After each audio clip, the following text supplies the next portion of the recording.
Hello everyone. आज है 7 अगस्त और द इंडियन एक्सप्रेस की आज की हमारी जो इम्पोर्टेंट न्यूज़ रहेंगी वो होंगी जम्मू कश्मीर में 25 किताबों पर प्रतिबंध। इस न्यूज़ के अंदर जो है हम यह जानने की कोशिश करेंगी कि जो ये किताबों पर प्रतिबंध लगाया गया है ये किस कारण से लगाया गया है। और हमारी जो अगली न्यूज़ है वो स्टारफिश की मौत को लेकर रहेगी कि वैज्ञानिकों ने जो स्टारफिश की मौतें हो रही हैं वह क्यों हो रही हैं इसका पता लगा लिया है। समुद्र माल ढुलाई जो विधेयक है 2024 वह पारित हो गया है। आज की हमारी जो पहली न्यूज़ रहेगी Jammu Kashmir home depth ban 25 books on Kashmir. जो जम्मू कश्मीर है वहाँ का गृह विभाग ने 6 अगस्त 2025 को 25 किताबों पर प्रतिबंध लगाने का आदेश जो है वो जारी कर दिया है, जिसमें जो अलगाववाद है, झूठे नैरेटिव हैं और जो आतंकवाद है उसको बढ़ावा देने का आरोप लगाया गया है। यह निर्णय जो भारतीय न्याय संहिता है उस न्याय संहिता 2023 की जो धाराएं हैं उनके अंतर्गत जो कि 98, 152, 196 और जो 197 है उनके तहत जो है लिया गया है। जो देश की संप्रभुता, अखंडता और जो सुरक्षा है उसके खिलाफ जो हो रही गतिविधियां हैं उनको रोकने से संबंधित है। गृह मंत्रालय के जो प्रधान सचिव हैं चंद्राकार भारती, उनके द्वारा जारी जो अधिसूचना है उसके अनुसार यह जो कार्रवाई की गई है यह जम्मू कश्मीर के जो उपराज्यपाल हैं मनोज सिन्हा उनके आदेश पर की गई है। जो जिन किताबों पर प्रतिबंध लगाया गया है उनकी कुछ सूची या फिर जो उनमें प्रमुख किताबें हैं 25 में से देखें कि वह कौन कौन सी हैं। तो नंबर 1 मौलाना अब्दुल आला जो मौजूदी हैं उनके द्वारा लिखी गई अल जिहादुल फिल इस्लाम, और जो अरुंधति रॉय हैं उनके द्वारा लिखी गई आज़ादी, जो A.G. नूरानी हैं उनके द्वारा लिखी गई द कश्मीर डिस्प्यूट 1947 से 2012, विक्टोरिया सफोफील्ड कश्मीर इन जो conflicts India Pakistan and the unending war, और जो 5वीं है डेविस जो Devdas in search of A future the story of Kashmir, जो क्रिस्टोफर सेडनेन है उनके द्वारा लिखी गई इन दी पेंट जो कश्मीर है वह, और जो सुमित्र बोस हैं जिनके द्वारा लिखी गई कश्मीर एट द कासरोड्रस, और जो अनुराधा बसीन है उनके द्वारा लिखी गई untold story of Kashmir after article 370। ये कुछ किताबों के नाम हैं जिन पर प्रतिबंध लगाया गया है। प्रतिबंधों के कारण क्या रहे हैं, जो गृह विभाग है उन्होंने दावा किया है कि जो ये किताबें हैं उनको कंटेंट जो हैं झूठे और नैरेटिव जो हैं उनको बढ़ावा देते हैं, जो कि जो युवा हैं उनको गुमराह करते हैं और हिंसा और जो आतंकवाद है उसको भी बढ़ाते हैं। खुफिया जो स्पोर्ट है और जो जांच के आधार हैं इन पर जो ये किताबें हैं इनको भारत की जो संप्रभुता और अखंडता है उसके लिए खतरा माना गया, और इनमें से कुछ किताबें कश्मीर का जो इतिहास है या फिर जो राजनीति और सामाजिक मुद्दे हैं उन पर केंद्रित हैं, जो कि सरकार के अनुसार अलगाववादी जो विचारधारा है उसको बढ़ाती हैं। जो कार्रवाइयाँ हैं जो इन पर की गई हैं, तो जो सभी जिला अधिकारी हैं उनको निर्देश दिए गए हैं कि वे जो हैं इन किताबों को बाज़ार से हटाए जाएं, और जो स्कूल हैं या फिर जो पुस्तकालय हैं उनसे इन सभी को जो है जब्त किया जाए, और इनके जो प्रकाशन है, जो बिक्री है, उसका जो वितरण है उस पर पूर्ण रूप से रोक जो है वो लगा दी जाए। जो भारतीय नागरिक सुरक्षा संहिता की धारा है 98 उसके तहत जो ये किताबें हैं इनकी जो प्रतियां हैं और जो संबंधित सामग्री है उसको जब्त करने का आदेश दिया गया है। यह कार्रवाई विशेष रूप से जो स्कूल में पढ़ रहे या फिर पढ़ाई जा रही जो किताबें हैं उन पर ध्यान केंद्रित कर रही हैं, जहां पर जो इनका कंटेंट है उनको युवाओं को भड़काने वाला जो है माना गया है। अगर इसके संदर्भ और जो विवाद हैं इससे लेकर उसके बारे में देखें तो यह कदम जो है जम्मू कश्मीर में जो अनुच्छेद 370 हटाए जाने के बाद की स्थिति है उसमें लिया गया है, जिसके बाद से जो केंद्र सरकार है उसने क्षेत्र में सुरक्षा और जो शांति स्थापित करने के लिए कई कदम भी जो हैं वो उठाए हैं। कुछ विशेषज्ञ और जो लेखक हैं उनका कहना यह भी है कि जो प्रतिबंध है वह अभिव्यक्ति की स्वतंत्रता पर हमला है, क्योंकि इनमें जो अंदरूनी रोए हैं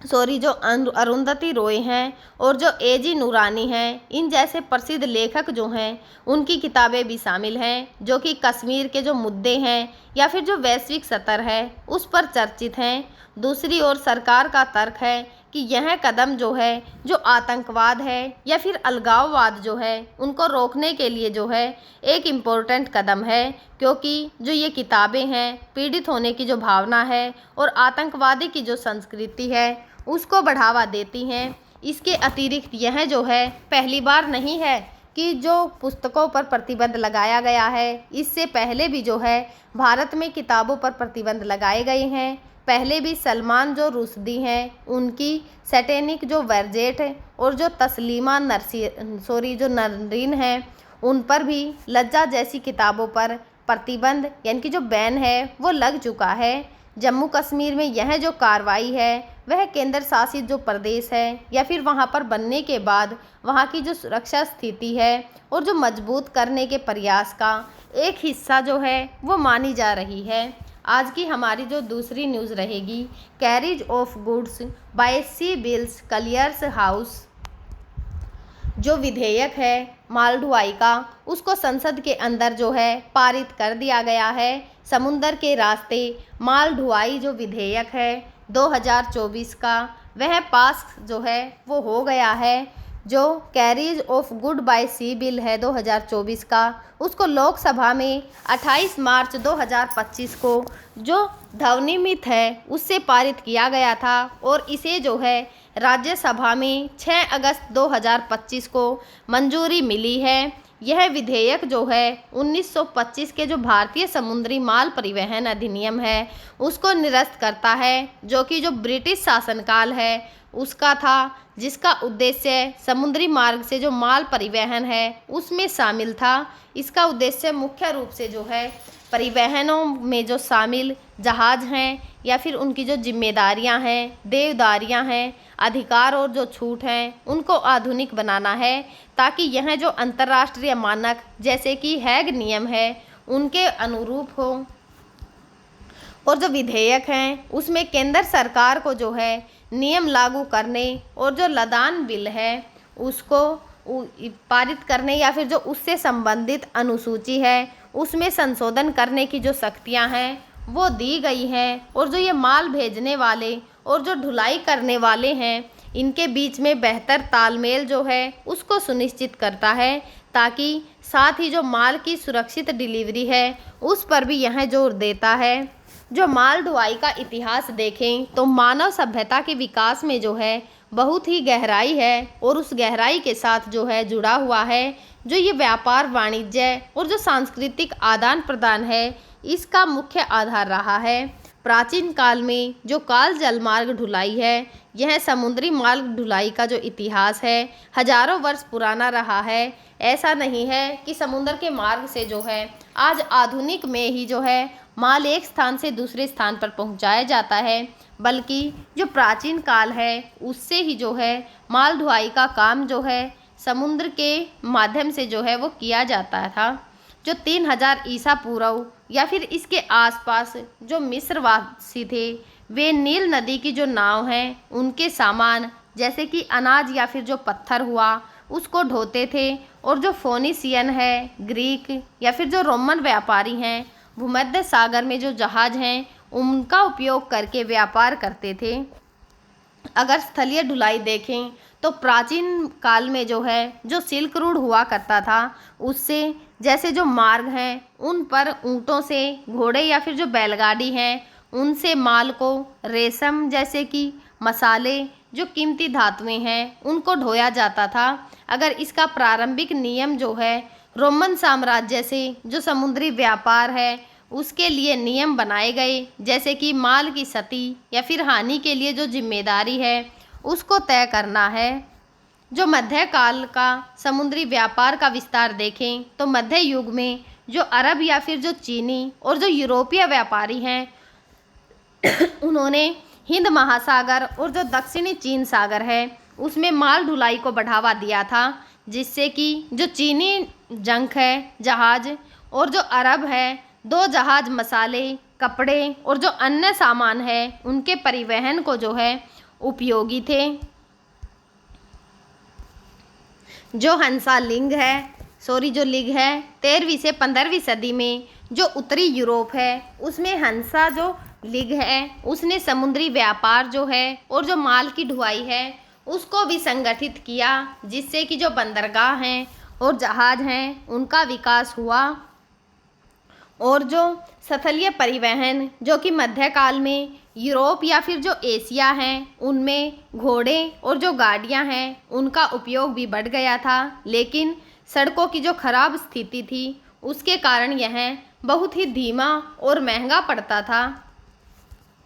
और जो आधुनिक युग है यानी कि जो 15वीं या फिर 18वीं सदी है उसकी खोज का युग देखें तो 15वीं सदी में पुर्तगाली और जो स्पेनिश हैं वह समुद्री खोजों को बढ़ावा दिया। बड़े बड़े जहाज़ों के साथ उन्होंने लंबी दूरी तय की और वहाँ से जो है माल की ढुलाई जो है उसको भी संभव बनाया, जिससे कि जो यूरोप है, अफ्रीका या फिर जो एशिया है और अमेरिका है इनके बीच में व्यापार जो है उसमें बढ़ोतरी हुई थी। जो ईस्ट इंडिया कंपनी है वह 17वीं सदी में डच और जो ब्रिटिश ईस्ट इंडिया कंपनी है उन दोनों ने जो संगठित समुद्र माल ढुलाई जो है वो शुरू की थी, जिसमें कि चाय, मसाले, कपास या फिर जो रेशम जैसे सामान जो है वे शामिल थे। जो लदान विल है इस दौरान माल ढुलाई के लिए दस्तावेजीकरण भी शुरू हुआ था, जो कि माल की जो स्वामित्व है और जो जिम्मेवारी है उसको और भी स्पष्ट करता था।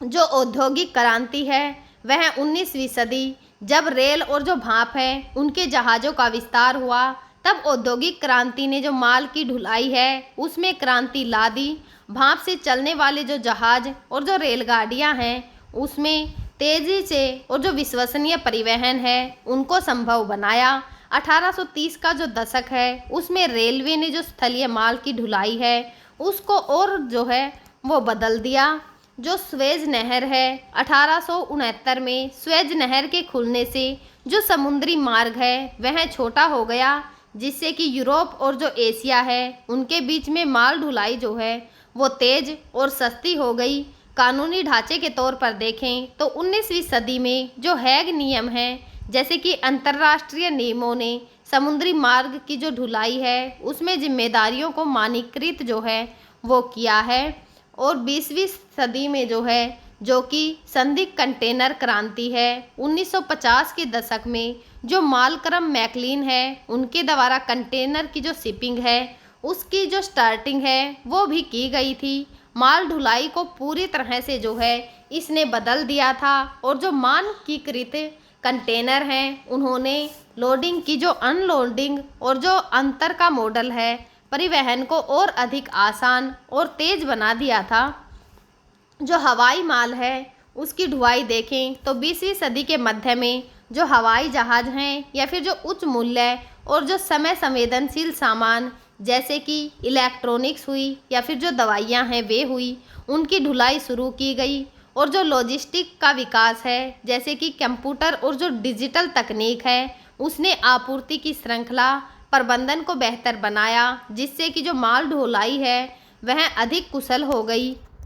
और जो 21वीं सदी है उसमें वैश्वीकरण जो आज माल ढुलाई की वैश्विक व्यापार का आधार है। जो मेगा कंटेनर जहाज़ हैं जैसे कि जो 20,000 का TEU वाला जहाज़ है समुद्री ढुलाई का मुख्य साधन के रूप में जो है आज हम उसे देख सकते हैं। जो प्रौद्योगिकी है उसमें GPS, जो IoT है और जो ब्लॉकचेन है उसने माल ढुलाई में पारदर्शिता और जो दक्षता है उसको बढ़ा दिया है। ड्रोन और जो स्वायत्त वाहन हैं भविष्य में माल ढुलाई को और बदल सकते हैं। इनको लेकर कुछ पर्यावरण की चिंताएं भी हैं, जैसे कि जो हरित माल की ढुलाई है उस पर जोर बढ़ा है, जिससे ईंधन कुशल जहाज, जो इलेक्ट्रिक ट्रक और जो नवीकरणीय ऊर्जा का उपयोग जो है इसके अंदर शामिल है। जो भारत है उसमें माल ढुलाई प्राचीन काल से ही जो है वो चली आ रही है। भारत में जो सिंधु घाटी सभ्यता थी,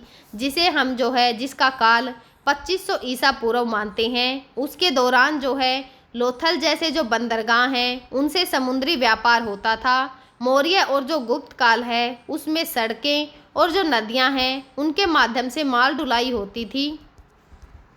जो औपनिवेशिक युग था, जिसके अंदर ब्रिटिश काल में रेलवे और जो समुद्री मार्ग हैं उनका विकास हुआ था, जिससे भारत से यूरोप तक माल जैसे कि कपास और चाय को जो है ढोया गया था। आज़ादी के बाद भारत में रेलवे, सड़क और जो बंदरगाह हैं उनका आधुनिकीकरण हुआ और सागरमाला जो परियोजना है 2015 और जो डेडिकेटेड फ्रेट कॉरिडोर है जैसे कदमों से माल ढुलाई को जो है और भी बढ़ा दिया। आज की हमारी जो तीसरी न्यूज़ रहेगी, how scientist finally identify the elusive killer of the starfish, कि जो स्टारफिश की मौतें हो रही हैं उन मौतों का क्या कारण है। इसका जो वैज्ञानिक हैं उन्होंने पता लगा लिया है कि जो वैज्ञानिक हैं उन्होंने स्टारफिश की जो मायावी हत्याएं हो रही हैं उसकी पहचान के लिए एक अध्ययन के माध्यम से की है, जिसमें जो समुद्र की पारिस्थितिकी तंत्र है उसमें स्टारफिश की जो असामान्य मृत्यु दर है उसके कारण की जांच की गई। जो शोधकर्ता हैं उन्होंने पाया है कि स्टारफिश की बड़े पैमाने पर मृत्यु का जो कारण है एक सूक्ष्मजीव परजीवी है, विशेष रूप से एक प्रकार का जो सिलिएट परजीवी है वह इसका कारण है, जो कि स्टारफिश की जो प्रजातियां हैं उनको प्रभावित करता है। जो नमूना संग्रह और अवलोकन देखें तो वैज्ञानिकों ने विभिन्न जो समुद्र हैं या फिर जो समुद्री क्षेत्र हैं उनसे जो मृत और जो बीमार स्टारफिश हैं उनके नमूनों को इकट्ठा किया, जहां उनकी आबादी में अचानक कमी देखी गई थी। इन नमूनों में जो है शारीरिक क्षति और जो उत्तक का विघटन है उसके लक्ष्य जो हैं वो दिखाई दिए, जो कि आमतौर पर रोग या फिर किसी परजीवी का जो संक्रमण है उससे जुड़े हुए होते हैं।